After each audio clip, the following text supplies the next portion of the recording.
Okay, Lindy phone. I think voice agents are super magical and powerful, especially after you iterate on them and you get the right tool calls and the prompts, and you're just going back and forth, it feels like you're talking to a person. And I think with Lindy, it's super special because within your Lindy voice agent, you can actually go out and execute tasks. Like Lindy could then take what happened on the phone and after go like update a CRM, update a Google Sheet, send emails, or even live on the phone, like look up information.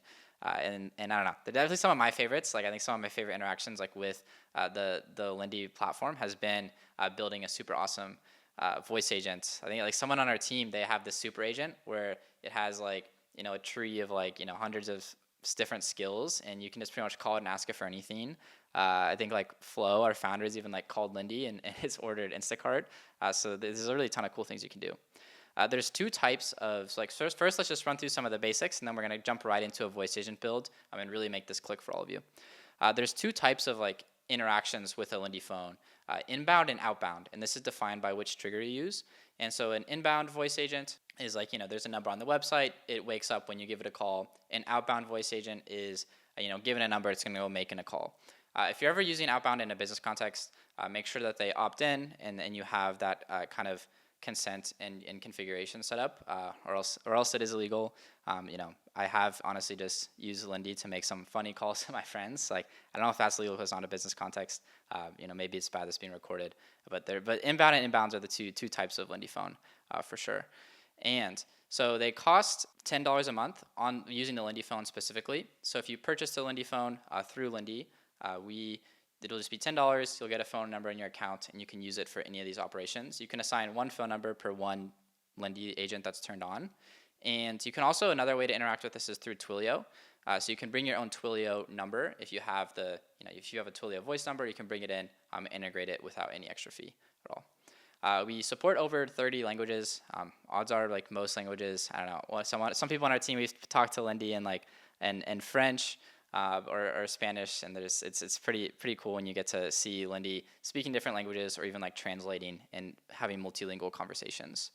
And Lindy phone's used with the AI agent step, which is why we are covering this right after we cover the AI agent step. So if you look here on the right-hand side, you can kind of see how the Lindy phone is right after that a phone call action or a trigger happens. We have the agent step, and this is where the magic happens of like your phone prompt and things like that. But we're going to dive into a phone build here pretty soon, and all of that will make a lot more sense. There's a few different type of Lindy phone skills as well. Like you can end a call or a transfer call. So especially with either Lindy can make these decisions on the own, or you can assign like when these types of things happen. But we have a lot of people too. It's like instead of using a phone tree, just have Lindy answer the phone and correctly route people to different departments using the transfer phone call skill. So phone prompting is like pretty important, and I think all of the same previous prompting tips we've had previously apply, but want to be a little more specific towards phone calls.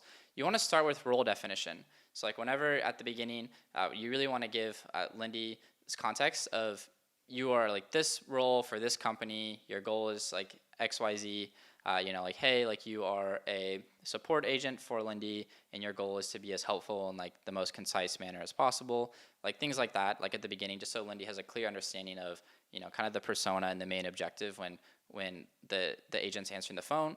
And you want to include like different conversation steps to kind of keep the flow natural.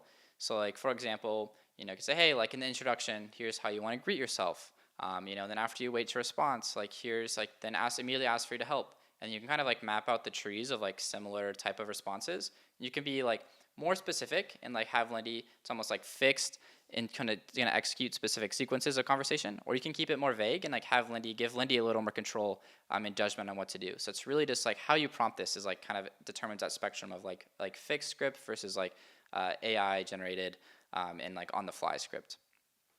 You also want to add like response guidelines, like one that I like have like hammered into all my Lindy agents is like keeping them concise, like especially on the phone. Like AI models tend to be verbose sometimes, and so like you don't want Lindy to pick up the phone and someone asks a question and they start reading off a whole paragraph.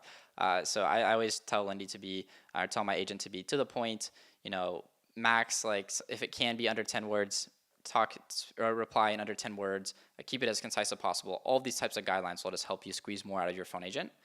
And also like FAQs. So anytime like for your company or like company information, especially if you have like a support type customer support agent, you really want to add FAQs and like, hey, here's the most common Here's the most common questions, here's the most common responses, and give it a bank to kind of pull from as well. You also want to define like in conditions, like when, so kind of like this goes along with kind of the AI agent step best practices, but you want Lindy to know, hey, here's when you transfer the call, here's when you end the call, here's when you kind of traverse these different states or paths, so that Lindy is like giving the caller the best experience as possible. And there's a few more general phone best practices. I know we're throwing a lot at you, but then like I said, we're gonna build and it'll make a lot of sense when we're just doing this together live. You always want to use like the after call ends path for logging. So like after you make a call, like if you look out here on the right hand side, you can see we have the after call begins and the after call ends path. So after the call begins, this is all the actions happening like while the call is going. But after the call ends, you can take a lot of actions off the transcript, like update my CRM, like alert Slack if something needs to be escalated, etc. And it's better to do these after the call ends instead of during the call, just to preserve latency. So like, it could chuck the Slack and like the CRM skills within the Lindy agent and it's doing it all at the same time. But why not just give Lindy the transcript and do all those things after the fact? So Lindy is not juggling too much over the phone and, like I said, increasing latency. You always want to have like a call log. So like Google Sheets, like the most light way to do this. Feel free to use whatever floats your boat for you. Odds are we have the integration and the action. But having a log of like, hey, like here was the outcome, like here was the transcript, here was the time of the call, here was the caller is like a really great way for you to go back and look at one, to audit your Lindy agent so you can kind of adjust the prompts, but also see kind of how it's doing and like the volume and all those sort of things. You can also see this through the task view, but sometimes a spreadsheet's a great way to kind of consolidate and see all that information. You also don't, like I just mentioned, I almost never update records during live conversation, and you want to only add skills the agent actually needs. So anytime Lindy is calling a tool over the phone, it's gonna be calling that tool and it's gonna add some latency. So if you're ever having I always recommend only giving it the skills it actually needs. And if there's anything that can be done after the fact, do it after the fact. But for an exception to this is like, say it's my Lindy super assistant voice agent, and I know it's gonna go out and do these tool calls. I'm like, in that case, I don't really care about latency. Like if Lindy's, going search the whole internet and drafting like 100 emails and updating my database, I don't care if I sit there for silence for like 5 seconds. So if you have like an internal agent and you know that that's okay, you can let it keep running and add skills there. And you always, like I said, just always monitor and adjust. Like it's a very iterative process with phone agents. Like once you go live, there's going to be a ton of examples that come in that you couldn't account for. And so it's really important to just have like that running log and adjust over time. In some cases too, we actually see our best phone agents perform when you let let the caller know, hey, you're speaking with an AI. Like here's how we can help you. It can kind of give the caller an idea of like, okay, here's like the things that Lindy or this agent can help me with, and sometimes gives them a little more comfort instead of if they think they're talking to a person, and then sometimes there's a mismatch in expectations as well. In terms of like model selection, Claude Sonnet, like any of the Claude Sonnet models, is like the best for just the raw intelligence and the speed, whereas like Gemini Flash, if you just speed. So if you have like a really simple phone agent that's just doing like 3 things, go with Gemini Flash. In all their cases, would recommend Sonnet. Obviously this is as of July 2025, so models will keep changing, but that is the recommendation for now.